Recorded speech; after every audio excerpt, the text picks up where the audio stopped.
കുട്ടികൾക്ക് ഏറ്റവും സന്തോഷമുള്ള കാര്യമാണ് ടോയ്സ് ആയിട്ട് കളിക്കുക എന്നുള്ളത്. എന്നാൽ ഇതുപോലത്തെ ടോയ്സ് കുഞ്ഞുങ്ങളുടെ ബ്രെയിൻ ഡെവലപ്മെന്റിനെ സഹായിക്കുകയാണെങ്കിൽ അതിനപ്പുറം സന്തോഷകരമായ ഒരു കാര്യമില്ല.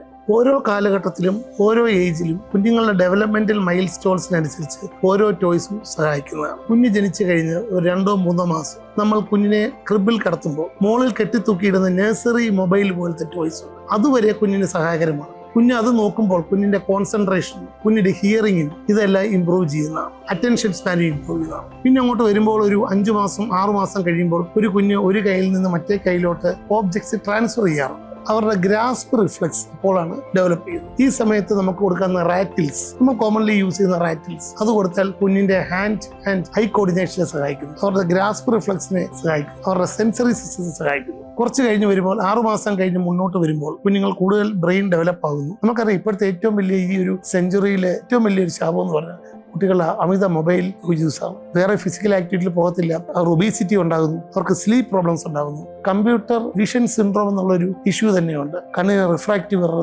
അസ്റ്റിഗ്മാറ്റിസം, കണ്ണിന് സ്ട്രെയിൻ ഇവയെല്ലാം ഉണ്ടാക്കുന്നതാണ്. സോ ഇതിൽ നിന്നൊക്കെ രക്ഷ നേടാൻ കുട്ടികൾക്ക് ഇന്നുപോലെ ടോയ്സ് തന്നെ, അതാണ് ബ്രെയിൻ ഡെവലപ്മെന്റ് ടോയ്സ്.